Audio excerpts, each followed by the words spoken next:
की परंपरा सैद्धांतिक राजनीति को मिला बल।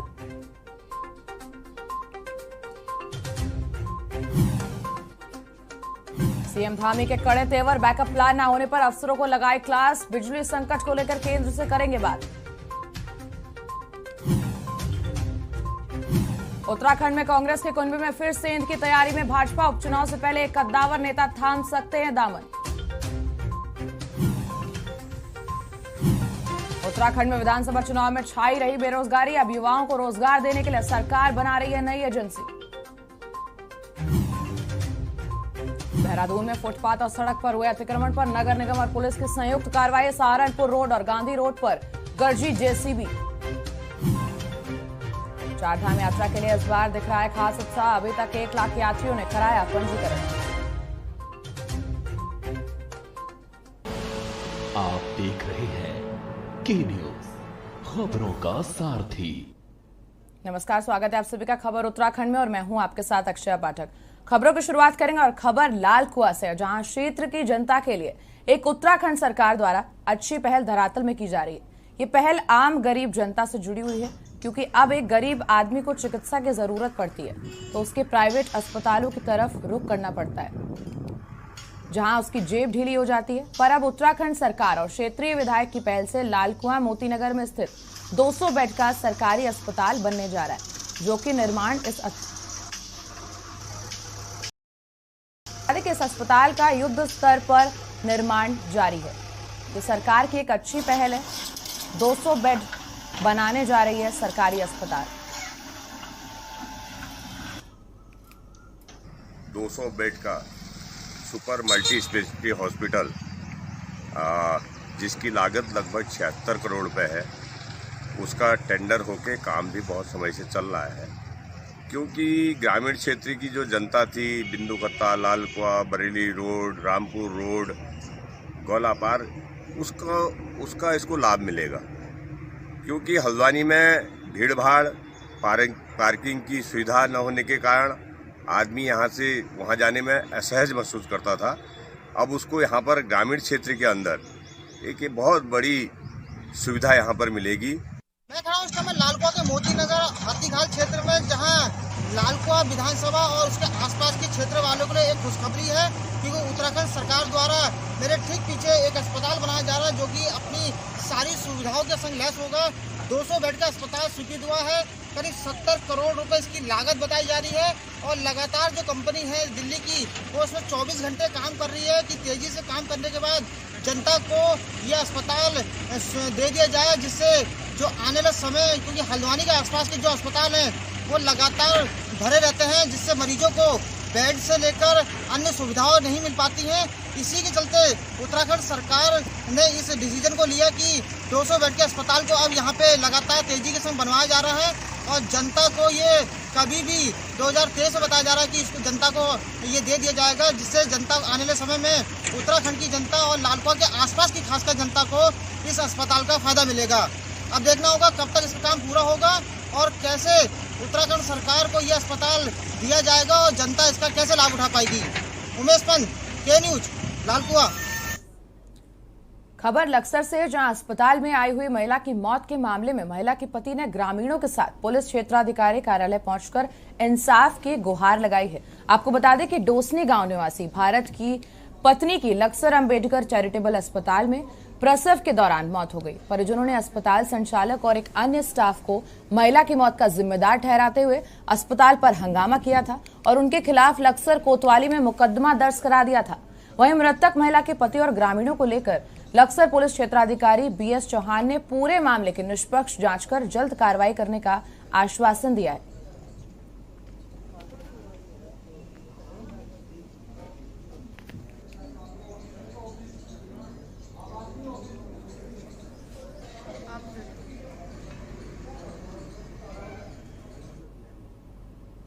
और खबर बेरीनाग से, जहां कुमाऊं कमिश्नर दीपक रावत पिथौरागढ़ जिले के दौरे में चौकड़ी और गंगोली हाट क्षेत्र पहुंचे। वहीं कमिश्नर दीपक रावत ने गंगोली हाट के महाकाली मंदिर में पूजा अर्चना मंदिर करके पुजारी पंकज पंत से मंदिर की विस्तृत जानकारी प्राप्त की। महाकाली मंदिर समिति द्वारा प्रतीक चिन्ह भेंट किया गया। पिछले दिनों प्रकाश में आई महाकालेश्वर गुफा का निरीक्षण, ऐतिहासिक जानवी नॉलेज, प्राचीन मंदिर समूह के दर्शन, पाताल भुवनेश्वर गुफा और उसके दर्शन किए। इस मौके पर कुमाऊं आयुक्त दीपक रावत, यहां पर पर्यटन की अपार संभावना है, उन्होंने ये कहा है, और भविष्य में पर्यटकों को सभी तरह की सुविधाएं दी जाएंगी।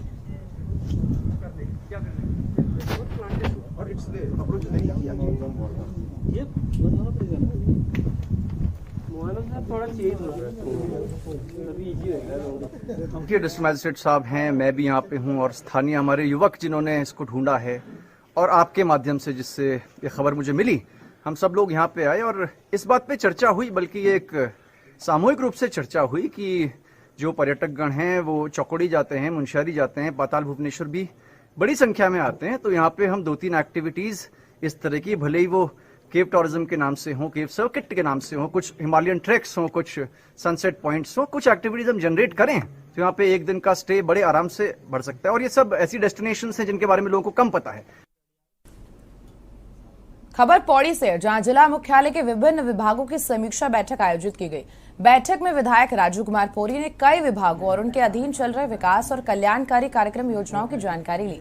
साथ ही जंगल की आग की घटनाओं पर अंकुश लगाने के लिए प्रभावी कदम उठाने के निर्देश वन विभाग के अधिकारी को दिए। इसके साथ ही शरारती तत्वों की धरपकड़ कर उनके खिलाफ प्राथमिकी दर्ज करने के निर्देश भी दिए।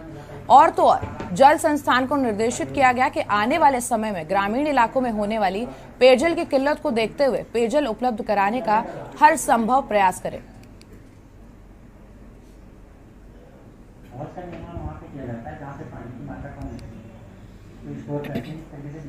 आज जो ये बैठक हुई थी अधिकारियों के साथ में, ये इसलिए आयोजित की गई थी कि जो पिछला 5 साल का जो कार्यवृत्त था उसकी जानकारी मुझे भी होनी चाहिए, इसलिए तो बैठक बुलाई गई थी। और इस बैठक में सभी जिला स्तरीय सारे अधिकारी आए थे और 1-2 अधिकारी नहीं थे, उनके प्रतिनिधि आ रखे थे, किसी कारणवश नहीं आ पाए थे। तो इसमें सारी चर्चा हुई विकास योजनाओं की कि कितने काम हो चुके हैं और कितने शेष रह गए हैं।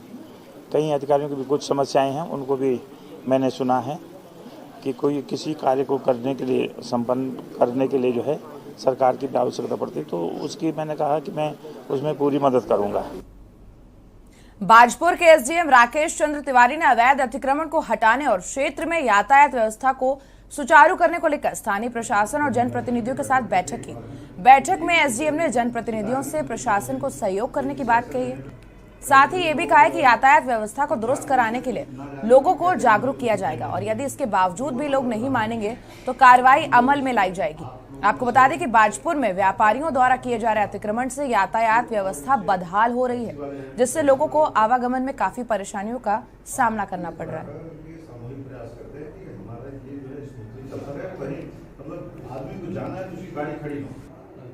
लगातार ये देखा जा रहा था कि बाजपुर शहर में एक तो जाम की समस्या बनी हुई है और उसको देखते हुए लगातार पब्लिक जो है शिकायत कर रही थी।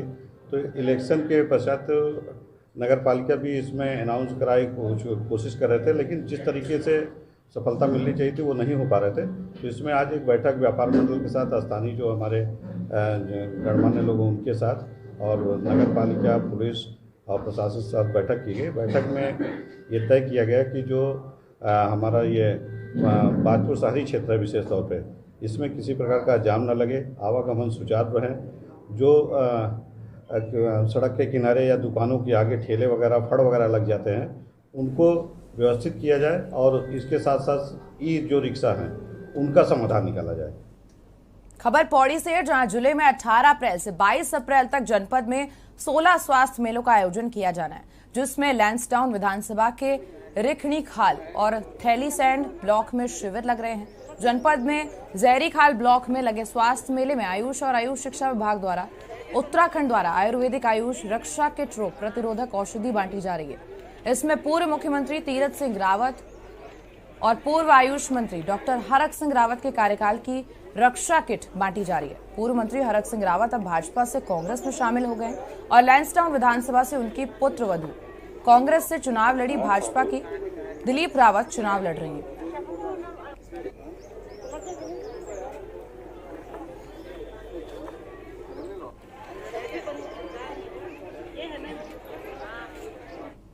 दिनेशपुर के बसंतीपुर गांव में इन दिनों काली पूजा के चलते सांस्कृतिक कार्यक्रमों की धूम मची हुई है। काली पूजा के उपलक्ष्य में 3 दिवसीय सांस्कृतिक कार्यक्रम का आयोजन किया गया, जिसमें बंगाली समाज की संस्कृति, वेशभूषा खूब देखने को मिली। साथ ही भक्ति संगीत पर झांकियां और डांस के अलावा बंगाली यात्रा गान का आयोजन भी किया गया। इस दौरान पूर्व विधायक राजकुमार ठुकराल ने कहा है कि मां काली की आसुरी शक्तियों का नाश किया, जिसकी पूजा बड़े धूमधाम के साथ की जा रही है।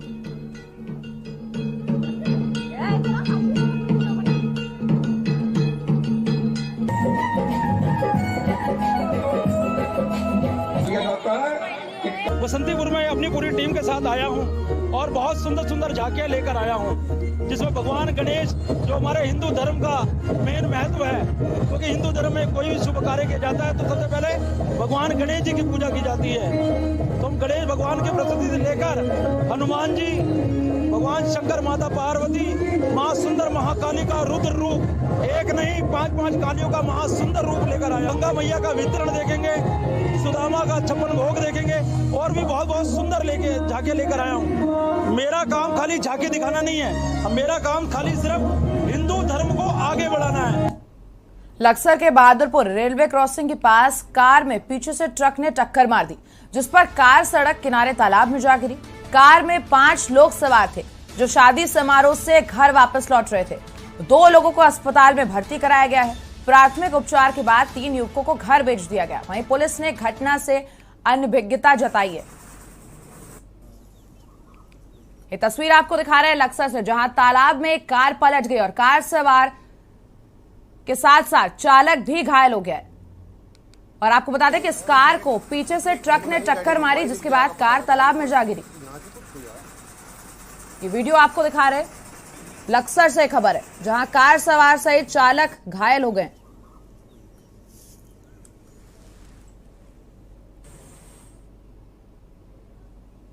जैसे जैसे देवभूमि का पारा चढ़ता जा रहा है, वैसे वैसे बिजली, पानी और आग का तांडव भी बढ़ता जा रहा है। कभी परदेशियों को गर्मी में राहत देने वाला उत्तराखंड आज जंगलों की आग से दहक रहा है।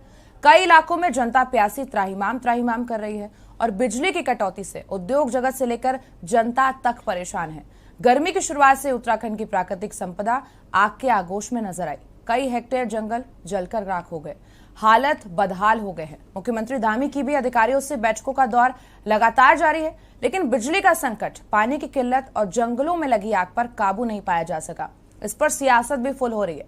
पूर्व मुख्यमंत्री हरीश रावत ने सरकार से जनता के कष्टों को दूर करने के लिए अपने आवास पर उपवास रखा। ऐसे में कांग्रेस सरकार की हालातों पर काबू न कर पाने के आरोप लगातार लगा रही है। इसी को लेकर आप ये रिपोर्ट देखिए।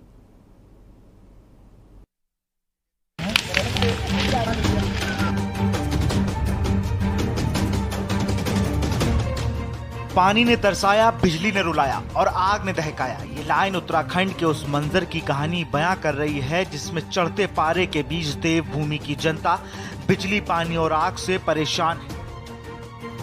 40 डिग्री के तापमान में प्रदेशवासियों के पसीने से तरबतर होते हुए सरकार और प्रशासन को जहां कोस रहे हैं, वहीं हलक की प्यास बुझाने के लिए लोग एक एक बाल्टी पानी के लिए तरस रहे हैं। उत्तराखंड के दूर दराज इलाकों में बिजली और पानी का संकट है, तो वहीं जंगलों की आग भी तांडव मचा रही है। राजधानी दून से ही जहां प्रदेश की पूरी सरकार चलती है, वहीं सरकार के तमाम बड़े बड़े अधिकारी भी यहीं रहते हैं। लेकिन दून के बाशिंदे जहां बिजली की अघोषित कटौती से दो चार हो रहे हैं, वहीं पानी की किल्लत से भी जूझ रहे हैं। नैनीताल में तो मेरे यहीं हनुमानगढ़ी एरिया में लगी है और ये भी कल रात लगी थी, तो इसे हमने कल रात कंट्रोल कर लिया था। 1-1:30 बजे तकरीबन कंट्रोल किया, लेकिन सुबह फिर ये सुलग गई। फिर ये अभी इस समय थोड़ा तेज़ हवाओं से ये एकदम फैल जा रही है। आदमी को परेशानी हो रही है बुझाने में। हमारे कम से कम 25 आदमी यहाँ लगे हैं। लगभग 2.5-3 हेक्टेयर एरिया वो जो घास और वो है वही जली है, बाकी रहेगी। तो सर मैं अभी पौड़ी से श्रीनगर की ओर आ रहा था, तो मैंने देखा कि ये गंगा दर्शन के समीप जंगलों में आग तेज़ी से फैल रही है। ये रोड से लगभग 100 मीटर की दूरी पर पहुंच चुकी है। इसे रोड में पहुंचने में भी ज़्यादा समय नहीं लगेगा। ऐसे में वन विभाग को जल्द से जल्द गंगा दर्शन के समीप जंगलों में लगी आग पर नियंत्रण पाने के लिए जल्द से जल्द यहाँ पे पहुँचना चाहिए। जिस से अंदर 19 लोग आया था और उसको रोड के नीचे वो कंट्रोल किया था, लेकिन हवा बहुत तेज चल रहा है, तो इसलिए आग रोड पार करके ऊपर लगभग 5 बजे के आसपास ऊपर चले। अभी 19 लोग पहाड़ के ऊपर, ये रोड के ऊपर अपना फायर लाइन काट के इसको कंट्रोल कर रहे हैं। ऑलमोस्ट कंट्रोल हो चुका है ऊपर का एरिया। इंडस्ट्रियल क्षेत्रों में ऊर्जा निगम की ओर से 4 से 6 घंटे और कहीं कहीं तो 7 घंटे तक बिजली कटौती की जा रही है, जिससे इंडस्ट्री में उत्पादन पर असर पड़ रहा। राजधानी का यह हाल है तो दूसरे जिलों का अंदाजा आप खुद ही लगा सकते हैं। उत्तराखंड में जैसे जैसे पारा चढ़ रहा है, मैदान से पहाड़ तक पानी का संकट गहराने लगा है। वहीं जंगलों में फैलती आग ग्रामीणों में दहशत पैदा कर रही है। वन विभाग के मुताबिक गुरुवार को प्रदेश में वन क्षेत्रों में 104 घटनाएं हुई। आग से 167 हेक्टेयर जंगल जलकर राख हो गए। गढ़वाल में 39 और कुमाऊं में 58 जगह आग लगी। कुछ शरारती लोगों ने जानबूझकर जंगलों में आग लगाई। 5 लोगों के खिलाफ मुकदमा दर्ज हुए हैं। 2 महिलाएं गिरफ्तार की गई हैं। वन विभाग पूरी मॉनिटरिंग कर रहा है। पुष्कर सिंह धामी अधिकारियों के साथ बैठक कर हालात को काबू करने की जद्दोजहद कर रहे हैं, लेकिन वहीं विपक्ष सरकार पर बेहतर प्रयास करने का दबाव बना रहा है। हालात ना काबू कर पाने के आरोप लगाकर विपक्ष सरकार पर तंज कस रहा है। 1 घंटे का तप ही समझ लीजिए इस चटक धूप में बैठ करके किया है। मैं विशुद्ध रूप से सरकार का ध्यान आकृष्ट करना चाहता हूँ। बाकी राजनीतिक रूप से हम लोगों को बिजली सत्याग्रह के विषय में सोचना चाहिए और उसको पार्टी एक कार्यक्रम के रूप में संचालित कर सकती है। देखिए, पिछले कुछ दिनों से जिस प्रकार का एक संकट जैसा पैदा हुआ है वो हमारे लिए चिंता का विषय है और हमारा काम है कि सभी जो हमारे उपभोक्ता हैं, चाहे वो हमारे सामान्य घरों में उपयोग में आने वाली बिजली है या उद्योगों में आने वाली, सभी को ठीक प्रकार से बिजली मिलती रहे, ठीक प्रकार से सप्लाई होती रहे। उसको लेकर हमने कहा है कि जल्दी से जल्दी व्यवस्था ठीक करें और अगले 24 घंटे में जो क्राइसिस मैनेजमेंट है उस क्राइसिस का मैनेजमेंट करें। उसके लिए और भी कोई अगर हमें बात करने की आवश्यकता है, भारत सरकार से बात करने की ज़रूरत है, तो हम लोग उस पर भी बात करेंगे।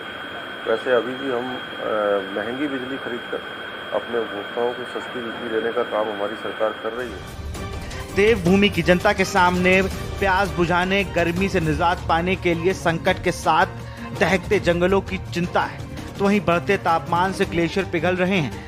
गहराए संकट से हाहाकार मचा हुआ है, लेकिन सियासत इसमें भी लगातार जारी है।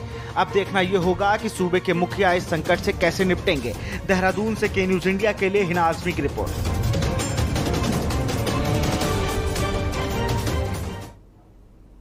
और इसी बीच देहरादून से खबर आ रही है। खबर आपको बता रहे हैं देहरादून से, जहां नेता प्रतिपक्ष यशपाल आर्य प्रेस कॉन्फ्रेंस करेंगे। खबर देहरादून से आपको बता रहे हैं, जहां सर्किट हाउस में यशपाल आर्य करेंगे प्रेस कॉन्फ्रेंस। नेता प्रतिपक्ष यशपाल आर्य प्रेस कॉन्फ्रेंस करेंगे। चंपावत उपचुनाव की रणनीति पर भी चर्चा करेंगे प्रेस कॉन्फ्रेंस के जरिए। बड़ी खबर इस वक्त की, महंगाई, बिजली कटौती, रोजगार को लेकर अपनी बात रखेंगे नेता प्रतिपक्ष यशपाल आर्य। प्रेस कॉन्फ्रेंस करेंगे। देहरादून से इस वक्त की खबर आपको बता रहे। बड़ी खबर देहरादून से, सर्किट हाउस में यशपाल आर्य करेंगे प्रेस कॉन्फ्रेंस। आपको बता दें, देहरादून में लगातार बिजली, पानी और आग का संकट मंडराया हुआ है और इसी बीच इस बारे में भी चर्चा होगी और चंपावत उपचुनाव की रणनीति पर भी चर्चा करेंगे। महंगाई, बिजली कटौती, रोजगार को लेकर भी बात रखेंगे। बड़ी खबर इस वक्त की देहरादून से आपको बता रहे, जहां नेता प्रतिपक्ष यशपाल आर्य प्रेस कॉन्फ्रेंस करेंगे। बड़ी खबर इस वक्त की देहरादून से, सर्किट हाउस में यशपाल आर्य करेंगे प्रेस कॉन्फ्रेंस। ये प्रेस कॉन्फ्रेंस सर्किट हाउस में होगी। नेता प्रतिपक्ष यशपाल आर्य प्रेस कॉन्फ्रेंस करेंगे। महंगाई, बिजली कटौती, रोजगार को लेकर भी बात करेंगे। और इसी खबर पर हमारे साथ हमारे ब्यूरो चीफ देहरादून से राजेश वर्मा जी जुड़ चुके हैं। राजेश जी, कुछ ही देर में प्रेस कॉन्फ्रेंस होने वाली है। लगातार उत्तराखंड में बिजली, पानी का संकट भी गहरा है और साथ ही अब उपचुनाव पर भी रणनीति की चर्चा होगी। अक्षर, मैं बता दूं कि नेता प्रतिपक्ष के तौर पे जो है यशपाल आर्य सर्किट हाउस काठगोदाम में जो है आज प्रेस वार्ता करने जा रहे हैं और इसका मेन उद्देश्य जो है उपचुनाव को लेकर के है। जो उपचुनाव में जो रणनीति कांग्रेस की तरफ से बनाई जाएगी और जिस प्रत्याशी को जो है चुनाव में उतारा जाएगा, ये बहरहाल देखना होगा, क्योंकि यही रणनीति को लेकर के इस बार जो है नेता प्रतिपक्ष जो है ये पहल करने जा रहे हैं। और इसके साथ साथ बड़ी बात जो है कि महंगाई, बिजली और की जो कटौती प्रतिशत हो रही है और पहाड़ों पर जिस तरीके से आगजनी की घटनाएं देखने को मिल रही है, तो तमाम इन चीजों पर जो है सरकार को घेरने की तैयारी जो है विपक्ष कर रहा है। और इसके चलते जो है तमाम गढ़वाल से लेकर कुमाऊं तक के ऐसे कार्यक्रम है कांग्रेस के, जहां पर जो है अपने कार्यकर्ताओं को एकजुट तरीके से लेकर के आगे किस तरीके की रणनीति बनानी है, तो ये तमाम चीजों को लेकर के जो तैयारी है वो कांग्रेस की चल रही है। और अभी कुछ देर बाद जो है नेता प्रतिपक्ष यशपाल आर्य जो है वो सर्किट हाउस में प्रेस वार्ता को संबोधित करेंगे और पूरी जो रणनीति है, जो नीति है, वो उसके बारे में अवगत कराएंगे। जी, विपक्ष लगातार खेल रहा है महंगाई बिजली की बात पर। राजेश जी, प्रेस कॉन्फ्रेंस कब से शुरू होगी? देखिए, अभी कुछ आधा घंटे के बाद जो है ये प्रेस वार्ता शुरू होने वाली है और तैयारी जो है वो पूरी कर ली गई है, क्योंकि देखा है कि अभी तक अगर हमने अक्षय तो अभी जैसे आगामी अभी लास्ट जो चुनाव हुए हैं, तो चुनाव में कहीं ना कहीं एक हार जो है कांग्रेस को हुई है और हार के बाद जो है कई फेरबदल जो है वो कांग्रेस में हुए हैं, चाहे वो नेता प्रतिपक्ष की बात करें या फिर प्रदेश अध्यक्ष के नाम को लेकर के बात करें, तो कहीं ना कहीं असमंजस की स्थिति जो है वो कांग्रेसियों के बीच में थी और मन मुटाव जो है कांग्रेसियों के बीच में लगातार देखने को मिलता रहा है। और यही नतीजा है कि इस बार जो है एक बड़ी जिम्मेदारी जो है नेता प्रतिपक्ष के तौर पर जो है गई है और इस पे किस तरीके से आगे नीति बनानी है, रणनीति बनानी है, इसको लेकर के मंथन जो है वो लगातार जारी है। और इस बार जो है बिजली, पानी और ये आगजनी की घटनाओं को लेकर के जो है सरकार को देखने की पूरी तैयारी जो है वो विपक्ष ने कर। जी राजेश जी, अब देखना होगा इस प्रेस कॉन्फ्रेंस के बाद क्या रणनीति सामने आती है। तमाम जानकारी देने के लिए बहुत बहुत शुक्रिया आपका। बड़ी खबर आपको बता रहे हैं, जहां से अब कुछ ही देर में नेता प्रतिपक्ष यशपाल आर्य सर्किट हाउस से प्रेस कॉन्फ्रेंस करेंगे। और यहाँ रुक रहे छोटे से ब्रेक के लिए, जल्द हाजिर होंगे। आप देख रहे हैं के न्यूज, खबरों का सारथी। खुदी को आजमाया है तो ये अंदाज आया है, खुदी को आजमाया है तो ये अंदाज आया है। तुम में भी मैं हूं, शुद्ध प्लस पान मसाला। इस कार्यक्रम के प्रायोजक करता है रामा हॉस्पिटल, किफायती एवं बेहतर स्वास्थ्य सेवाएं।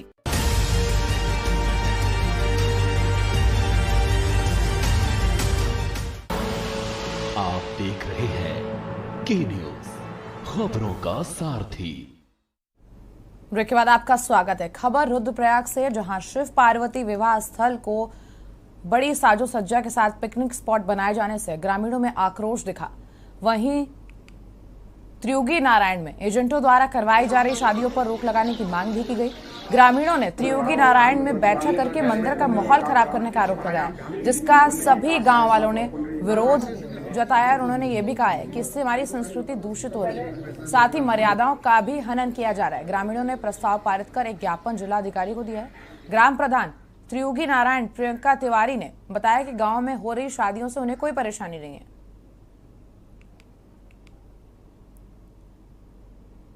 पूर्व में लोग अपने तीर्थ पुरोहितों से विवाह करते थे, जैसे पौराणिक समय से विवाह की प्रक्रिया चली आ रही थी, उस प्रकार से विवाह करते थे। लेकिन आज के समय में बिल्कुल भी ऐसा नहीं है।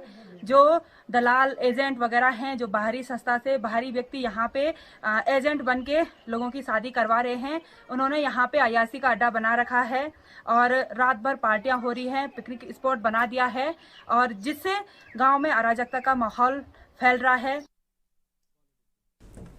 और खबर देहरादून से है, जहां कोविड काल में सरकारी अस्पतालों में अपनी सेवाएं दे रहे आउटसोर्स कर्मचारियों की सेवाएं 31 मार्च को खत्म हो गई थी। तब से ही पीआरडी और उपनल के आउटसोर्स कर्मचारी एक बार फिर बहाली की मांग को लेकर आंदोलन कर रहे हैं। और शुक्रवार को अपनी मांगों को लेकर आंदोलन कर रहे स्वास्थ्य कर्मियों ने सचिवालय कूच किया। पुलिस ने प्रदर्शनकारियों को सचिवालय से पहले ही बैरिकेडिंग लगाकर रोक दिया। रोके जाने से आक्रोशित प्रदर्शनकारी सड़क पर ही धरने पर बैठ गए, जिसके बाद सभी ने सरकार के खिलाफ जमकर नारेबाजी की। इसी बीच पी किट पहने प्रदर्शनकारी करने वाले स्वास्थ्यकर्मी की तबीयत भी बिगड़ गई और वो वहां पर बेहोश हो गया।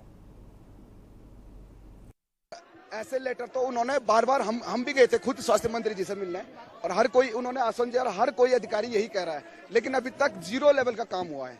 अभी तक हमें जो आश्वासन ही मिला हुआ है उसके बावजूद कुछ भी नहीं हुआ। अगर कुछ आश्वासन के बाद अगर कुछ हमें पॉजिटिव वे में कुछ संदेश मिलता तो क्या आज हम यहाँ सचिवालय कूच करते? नहीं करते। मौजूद है सचिवालय के बाहर, जहां पर जो है आउटसोर्स कर्मचारी जो कि स्वास्थ्य कर्मचारी है कोरोना के टाइम पे लगाए गए थे, लेकिन अब जबकि 31 मार्च तक उनका वक्त खत्म हो चुका है तो अब यहां पर सड़कों पर उतरे हैं। आइए जानेंगे क्या कुछ मांगे हैं इनकी और किन किन को लेकर जो है यहाँ पर आए हैं। सर क्या नाम है? मेरा नाम शाहनवाज आलम है। मैं IDPL ऋषिकेश से आया हूँ, जो एम्स द्वारा BRD हॉस्पिटल बनाया गया था, मैं वहाँ से आया हूँ। क्या मांगे हैं आपकी? किस मैम हमारी मांगे यही है, एक तो हमारा 25 फरवरी से हमारी लाइट पानी तो काट दिया गया था। 5 दिन तक हमने अंधेरे में रह के और बिना लाइट के वहाँ पे बिना पानी के काम किया।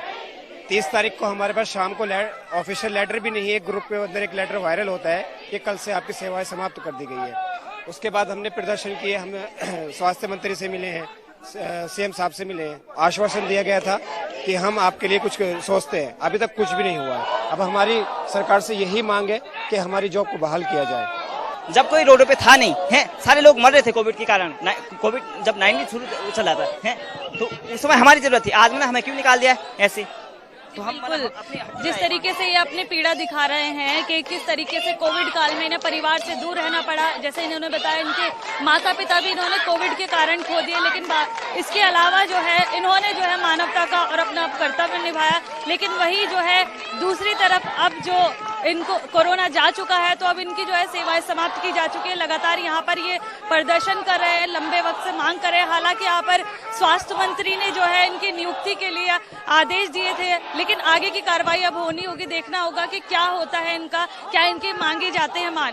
कैमरा पर्सन अलैक अहमद के साथ मैं हिना आजमी, के न्यूज इंडिया, देहरादून। और खबरों में मेरे साथ इतना ही। आगे की खबरों के लिए बने रहिएगा के न्यूज इंडिया के साथ। अब लेंगे आपसे इजाजत। नमस्कार।